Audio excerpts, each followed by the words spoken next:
Tiesa Rīgas domas amatpersonu kukuļošanas lietā apsūdzētajam bijušajam Rīgas domas pilsētas attīstības departamenta direktoram Vilnim Štramam piemēroja 8 gadu cietumsodu. Viņa vietniekam Pēterim Strancim 6 gadus, savukārt kādreizējām pilsētas attīstības departamenta administrācijas vadītājam Raimondam Janitam tiesa piemēroja 3 gadu cietumsodu. Tas nav godīgi attiecībā pret manu ģimeni. Jā, pagaidiet sekundi. Es Soma datoru atdošu advokātam. Jā, Kādā ziņā nav godīgi pret ģimeni? Iedomājieties, man paliek 2 mazas meitiņas. Jā.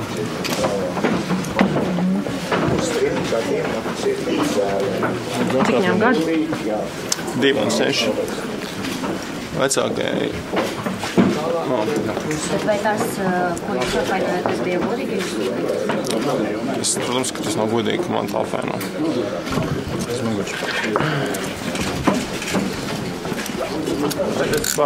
Pēters Strants žurnālistiem norādīja, ka savu vainu inkriminētajos noziegumos neatzīst.